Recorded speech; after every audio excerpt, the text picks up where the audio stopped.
What's up, everybody? Chicago Gooden here, bringing another Arsenal talk. Well, we finally won a game, 3 points. Finally. Uh, um, it's kind of sad. I had to go back into the schedule and try to figure out, when's the last time we won a game. And of course, it was a Leicester City game at home at the Emirates. But even though that wasn't a very long time, it feels like a lifetime. And just to get these 3 points, to get this type of confidence, um, the team really desperately needs us. The fans need it too, but the team needs it more than even we do. We can say all we want to, but the team desperately needed this. Getting knocked out of the FA Cup and the Champions League, and within a week of each other, within a few days of each other. The team desperately needed this to hopefully bounce back. Eight games left in the schedule. Um, need all 3 points every single game. We cannot drop it. I don't think we can drop a single point. I think if we draw even one game, I think it's just over and done with. We do have a game in hand still, but at the same time, um, you know, we need all 3 points. We need to keep on playing like this. We need to keep playing with heart. You kind of, even after this game, you're kind of questioning where has this been for the last 2.5 months, to where, you know, players are playing with heart. They're running all over the pitch. They're going after those 50-50 balls. They're playing with a little bit of a physicality. You're just kind of wondering where's this been and why are they starting now? Why is the manager starting to manage finally? Why is the players finally starting to take some responsibility on themselves?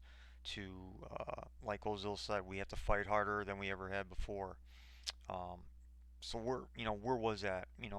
Maybe it's good that Ozil's finally starting to speak up. Obviously he's giving more interviews nowadays in English. Maybe he's feeling, like I said, maybe he's feeling a little bit more comfortable that he can start speaking up. That he should start speaking up. He needs to. I know he's not the most vocal person in the world. He might show his, uh, you know, it, his antics, I guess, his body language on the pitch sometimes when he either makes a bad pass or someone else does, and he gets kind of pissed. Maybe he needs to start showing that a little bit more and start being a leader. He gets paid enough. He's a good enough player. Everybody respects him as a player. Um, you know,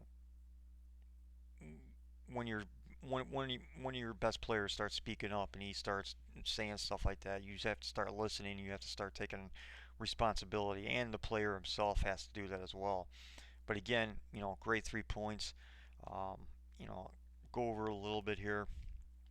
Um, Danny Welbeck, in the opening few minutes, there was a couple scary moments there to where uh, you were wondering, okay, what's going to happen? I think the most that Arsenal fans were worried about is energy. Are we going to have enough of it? We've come off, you know, we were in Barcelona a few days earlier. We had the early game. The FA or the BPL, the league, whoever wants to name it, for whatever reason, they don't give um, teams in the Barclays Premier League time. This game should have been played on a Saturday or a Sunday. I mean, if anything, it should have been the late game rather than the early game.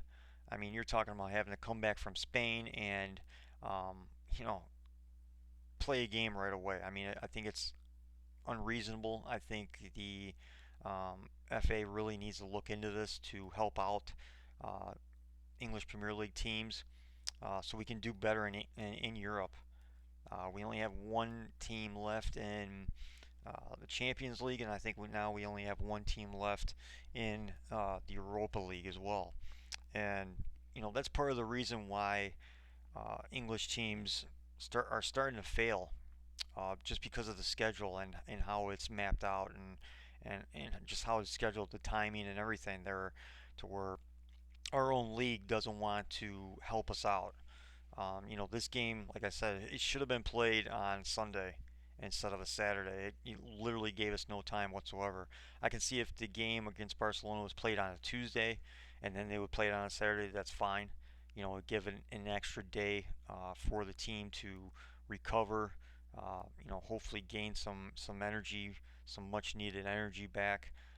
But again, the league just doesn't seem like they want to do it. I think someone needs to address this at some point, so we can start doing better in Europe. I know some people will say, well, everybody has kind of like the same schedule and blah blah blah, but there are leagues out there like the French league and German league and especially Spain where they do try to help out their teams that are still in Europe, because they really value the Champions League and even Europa League to a certain extent. But it's just it is kind of ridiculous and it needs to be addressed. But you're always kind of wondering, are they going to have enough energy? Can they play throughout the full 90? When's the time? Are we going to have to make the subs? Are we going to have to make them early, or are we going to have, or we can make them late?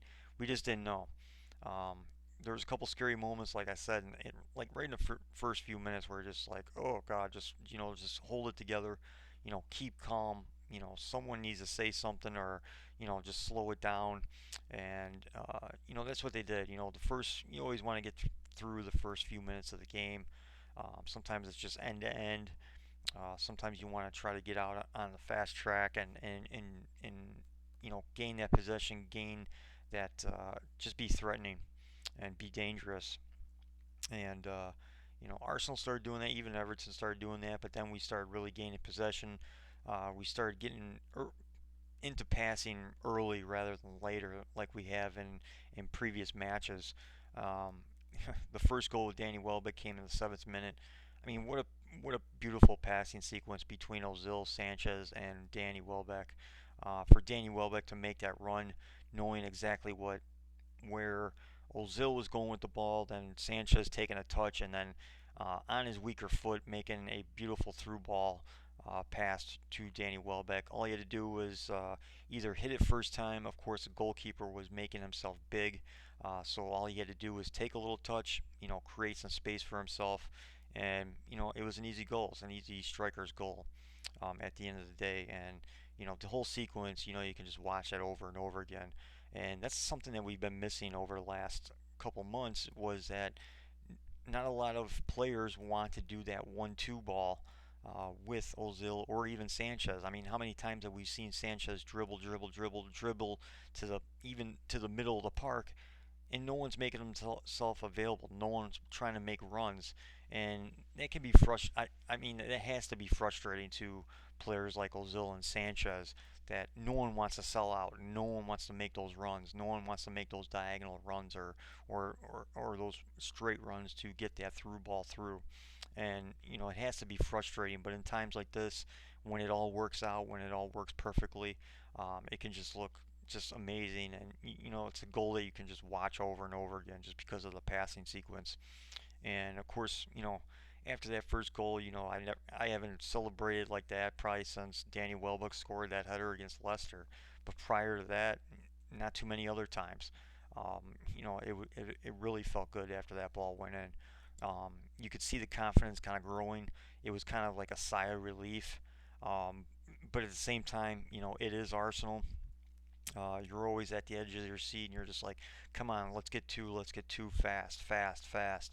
Of course, the second goal didn't come until the 42nd minute. Alex Iwobi, congratulations to him, his first Arsenal goal. Sometimes getting that first goal out of the way is the most difficult one. It's the hardest one, because it's always on your mind, because you always want to try to produce and try to get that first goal out of the way. And he did that. And what a great run by him. What a great finish as well. Um, you know, El Nani, Gabriel, even they were pointing out and screaming to the birthday boy Hector Bellerin, 21 today actually, screaming to him that Iwobi's just wide acres of space. Made a good enough pass that it can get right in front of him, uh, take a couple touches, and once he got on the ball, it was just going to be him and the goalkeeper. No one was going to be catching up to him. No one was going to make a threat to get the ball away from him. And a great finish, obviously. Right through his legs. It was it was hit with some power. It was perfectly placed. Um, you know, perfect amount of power under the keeper's legs, right through the 5 hole, and couldn't do anything about it. Um, uh, there was another passing sequence after that too between Iwobi and Danny Welbeck, and it almost was three with a couple back flips, back flicks, not flips, flicks. But again, Iwobi, he played well in the first half. Um, the only thing I would stress to like Arsenal fans is a lot of Arsenal fans are already saying because of his performance at Barcelona, and then even now, oh God, this kid's gonna be great. He's gonna be better than Ox. He's gonna be better than Theo, and blah blah blah. Let the kid develop. Hopefully, hopefully with you know this current coaching staff, whoever might be the next coaching staff later on in his career, let the kid develop first before you anoint him something, the next great Arsenal winner, because we should know by now not to do that anymore. We tried to do that with Theo, didn't work out. Try to do that with the Ox, didn't work out because both players just haven't gotten better, and you just don't want to do that to a kid and put that kind of pressure on him. And maybe he likes that pressure, maybe he wants that pressure. Who knows? But again, you know, you know, reserve judgment. It's exciting, obviously, to see a young kid, 19 years old, performing the way he is. But again, he is 19. He made some mistakes today in the Everton game. There's several times Ozil should have been through in on goal if the pass was better enough. Near the end of the game, right before he came off, there was another ball with him and Alexis Sanchez, and I believe it was Giroud, where he just misplaced it. Again, that's just it. He needs time. He needs time to develop. He needs time to, understand where players are going to be, to where he doesn't always have to pick up his head. And he wasn't picking up his head and looking at where anyone was, or how anyone was set up. And that's going to come in with time and his development, and just give him that time. Give him uh, that time to develop, like I said, instead of trying to annoy him. But it's going to be exciting to watch him play.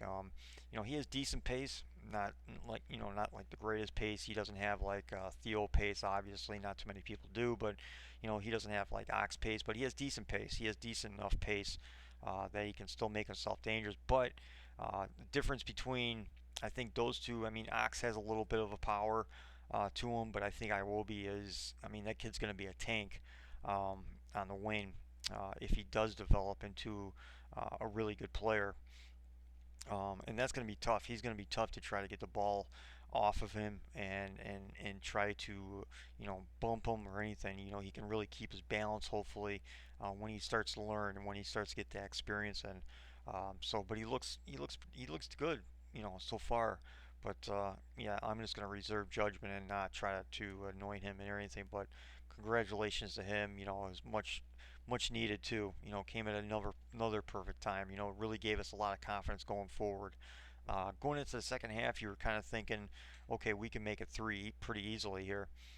We should have. I mean, there was a few opportunities. Um, it almost got to like the 60th minute to where it just felt like it was just like a training ground session. Like Everton, everything that they were doing, they were just doing wrong. Um, other than the Jagielka corner, um, which I'll get into Ospina stuff here in a little bit, but Jagielka, that was like their only real chance of the game, to be honest with you. Uh, Ospina wasn't really challenged all that much during the game. They really couldn't get their passing down at all. They couldn't get their long passing down at all. Through balls, I mean, nothing was working. And it just seemed that around like the 60th, 65th minute, I was like, man, this is a training ground session right now, because Everton players didn't look interested. They didn't look like they had any energy, and they were the ones that had basically like almost a week off. They didn't have any midweek games. They didn't have any Champions League or Europa League games, and they're the ones that actually looked tired and not interested, which is kind of funny because still, Arsenal is there for the taking. They were, you know, they were ripe to just like beat them off and do whatever you wanted to them, but they just nothing they did worked. The shape of the team was great. Of course, Francis Coughlin, he did an amazing job. He was just all over the place. Him and Sanchez were just all over the place. El Neni, I thought had another solid game. He was positioning. He was just positioned well all throughout the game. He always made himself available for passes. Always try to help out his teammates when they were in sticky situations. When maybe they had an Everton player or two trying to surround him, he always made himself available um, on the pitch to take a pass and to help out his teammates. And that's what a CM does. That's what a CM should do. And we just haven't seen that enough this season. We've seen it with Santi, obviously, early in the season. Of course, he got hurt. We haven't seen that at all with Ramsey. Ramsey's just out of position, too far up the pitch. It's kind of annoying to where you're actually watching, a real CM play the position the correct way, and it's really cool to watch. It's very very refreshing. Um, but all in all, I thought the back line did well. Like I said, Koss and Gabriel, man, they fought tooth and nail with Lukaku all day. They went after every 50-50 ball, went after every single header. There was a couple headers by Gabriel, one by Koss even, that were questionable, that they didn't get enough on it, that there wasn't enough power behind it. But at the same time, they went after it. They did not want to get beat. They did not want to beat by Lukaku. They didn't want to get out muscled by him either. They showed great strength today. They showed pretty good partnership, and it should be the partnership to the end of the season. I think, especially with Gabriel, I know a lot of people have question marks on him, but at the same time, you need to give him that experience. You need to give him that time. You need to find out, is he good enough? I don't care if it's the end of the season or not. You need to find out, because anything is better than Per Mertesacker at this point. We can't just keep on going with Mertesacker and have him get beat because of his pace, have him get beat because he's out of position, have him get beat because he just becomes lazy with the ball. We just can't have that anymore. Gabriel's really not lazy with the ball a lot of the times. He passes it almost immediately right off. Like I said, there was a couple headers that were questionable today, but at the same time, if you're completely off balance, if you can't get enough power into it, at least he got something out of it, to where sometimes just Per is just lazy, falls asleep sometimes. Um, Thought Monreal had a decent game. Bellerin had a decent game. He had more of an attacking game than he did defensive game. But again, Everton wasn't really showing enough anyway to really, think that we are in danger at any point. The second half was just like kind of sitting there, waiting for the clock to tick down, or waiting for that next goal, waiting for the third goal that Arsenal was going to score. And unfortunately, it didn't happen. Um, uh, Ozil came out at the end of the game. It looked like he had a little bit. Looked like he got kicked in the. He got kicked in the ankle. Can't think of it right now, but looks like he got kicked in the ankle and he came off basically almost right away. Um, Hopefully it's just a bump. Hopefully it's just a little bit of a knock. Maybe he can sit down for a couple weeks or a week and a half for this international break.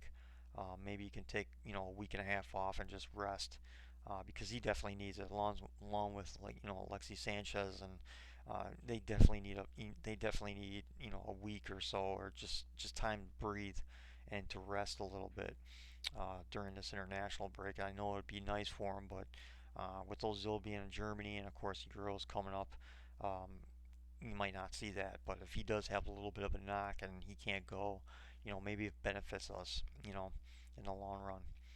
Ospina, he should have came off. I don't know what Wenger was thinking. He should have came off. I mean, the dude couldn't even walk for about a good 10 minutes. He was just hobbling around. I mean, the Jagielka chance, luckily that went over the bar, because it would have been 2-1, and that's all probably Everton needed was a little glimmer of hope. That one goal that would have just ignited the fans, ignited the team to think they could actually come back and draw the game and get a point out of it. And but luckily, like I said, the back four was pretty sound. Coughlin was just all over the place. El Nani was, again, solid, perfectly positioned. Always helped out the defense, always helped out in the attack. Again, great, might not be the fastest player in the world, but his work rate is there. His work rate is strong, and having those guys and being having Ospina be able to kind of like walk it off and because it was a pretty it was pretty big, that clash with Lukaku as he was sliding in trying to get the cross. um, I'm surprised in my opinion he should have came off. It was too much of a risk to try to keep him on, regardless if it is a youth academy goalkeeper. I mean, you're talking about we need every single point that we can possibly get. Wenger said it himself this week that we have to start looking over our shoulder now, and even when a manager says something like that, then he's worried. The players are worried, and you know you can't risk it. You can't risk doing that in positions like this. Because plus, it's just like the Sandy Cazorla thing. He left Sandy Cazorla out there, and look at him now. Had a really bad knee injury. Now he has an Achilles injury that's going to keep him out even longer. You just don't want to do that to players. I think that's poor management on Wenger's part. Um,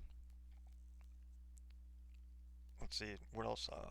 One other thing I'll talk about is the refereeing in that game was piss poor. Anytime a Everton player went down, foul, foul on Arsenal. Lexi Sanchez was in the box, got the ball, took a touch.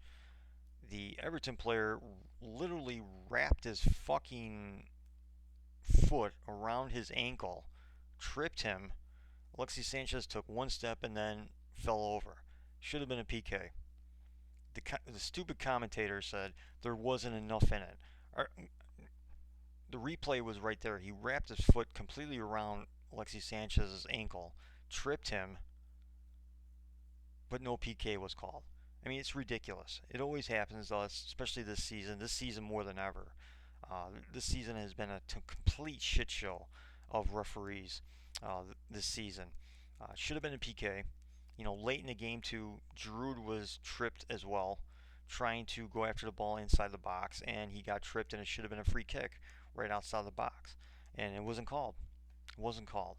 There's plenty of other times where, um, Ozil was raped a couple times, Sanchez was raped a couple times, Danny Welbeck as well, and nothing's called. I mean, it's just ridiculous. But anytime, we even just breathed on an Everton player and they went down, foul. It's ridiculous. I mean, every single referee in this league should be fired, and they should just get new ones because it's just absolutely ridiculous. They have no excuses to referee this poorly in any of these games, especially when it means so much at this stage in the season. So I wanted to talk a little bit about that a little bit. Talk a little bit about Wenger a little bit. Yeah, guess who was on the touchline for most of the game today? Just amazing. 9 games left in the fucking season, and he finally decides to get on the touchline. Don't get it. I don't know what if he was there on during the Barcelona game. I know it was raining pretty heavily out there. Of course, I didn't watch the game. I didn't watch the replay. So, and they weren't really saying anything on it on Arsenal player. So maybe one of you guys can tell me on that. But in this game, he was literally on the touchline for at least 75 minutes of what was it, 95 minutes of the game. Where's that been? Has he been, did he finally wake up out of his coma, after, 5 years? It doesn't make any sense. Why do it now? Because look what happened. First half, second half. We were well organized. He was on the touchline. yelling out commands, keeping the players calm. When they started to get in trouble a little bit, he started to keep the players calm, directing traffic, telling Conklin to come back, telling El Neni to come back, holding Casa and Gabriel on the line, holding Monreal back when Bellerin was bombing forward, holding Bellerin back when Monreal was bombing forward. I mean, where has this fucking been? But he decides to do it now when there's only 8 games left. There are 9 games for this game, but now there's only 8 games left, and now he's doing it. He needs to do it every fucking game. That's what a manager does. That's what a manager's supposed to do, and that's what pisses me off probably the most. That he just doesn't do it, but he does it now. But he better do it for the rest of the season. He better, because he needs to do a lot from now into the end of the season to try to get some type of trust back. But I mean, some people they're just completely done with it. He's going to have to do a lot from the end of the season and in the transfer market. He's going to have to buy big and buy early, just to get some of the fans back on his side. Because regardless, if they don't win the league this year, which is still a tough task, um, it's I guess you can say the cliche. It's a little too late. A little too late to start doing this stuff, but I just don't get it. Maybe he's finally realizing, um, you know, maybe I have to start doing this stuff again. He should have been doing it the entire fucking time. But I guess I have to give kudos to him for doing that. But at the same time, this is what can happen: 2-0 victory, clean sheet against Everton, who was flying high, making the semifinals of the FA Cup, beating Chelsea.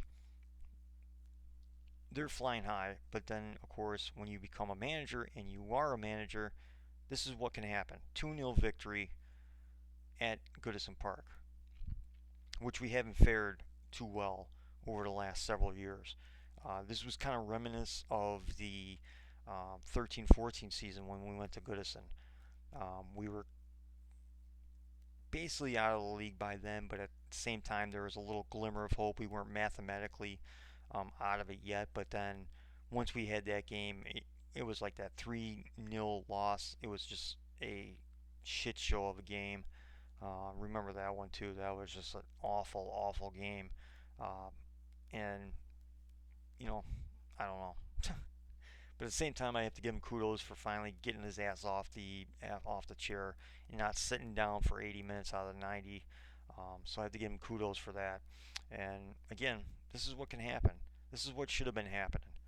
When you have, even if you have a back-to-back losses or three in a row, or you're um, you know you haven't won in 3 games, your ass should be off that chair, managing and leading your players that you supposedly love so much. So hopefully he starts doing that, because if he starts doing that, things can look a lot better. But of course we need a lot of help. Of course I'm watching the Crystal Palace Leicester game right now, and we need a lot of help. We need a lot of help from teams uh, going forward. West Ham's already up 1-0 on Chelsea, so that doesn't help.